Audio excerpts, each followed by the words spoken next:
Stalingrad, one of the bloodiest battles in history. But what did a Red Army rifleman actually carry into the fight? From weapons and ammo to rations and personal gear, every item tells a story of survival, hardship, and courage on the front lines. Mosin-Nagant M91-30 rifle, the legendary three-line rifle. Rugged, reliable, and hitting like a mule kick, the Mosin-Nagant was the primary tool for driving invaders back from the Volga. It could endure mud, snow, and neglect, yet still fire every time the trigger was pulled. Socket bayonet, a brutal cruciform spike designed for thrusting, not cutting. Russian doctrine stated that the bullet is a fool, but the bayonet is a fine fellow, and in the close-quarters ruins of Stalingrad, this 17-inch spike was often the last thing an enemy saw. SSH-40.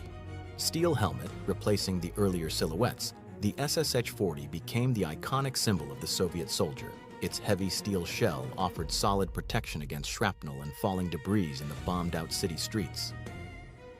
M1935 Gymnast-Yorka tunic.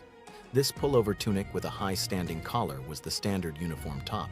Simple and durable, it eventually gave way to easier-to-manufacture designs, but in the early days of the battle, this was the look of the Red Army. Chanel greatcoat, made of thick, coarse, brownish-gray wool. The Chanel was more than just clothing. It was a soldier's blanket and bedding. While heavy when wet, its length provided crucial protection against the biting winds of the steppe. Telegryka padded jacket, the Vatnik. This quilted cotton-padded jacket was a lifesaver when the temperature dropped.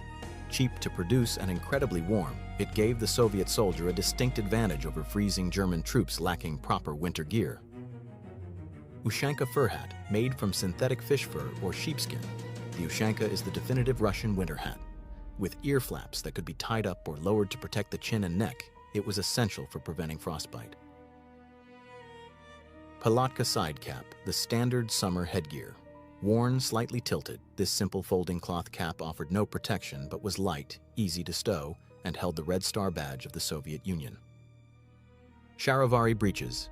These distinctively baggy riding breeches were tight at the ankles and loose at the hips.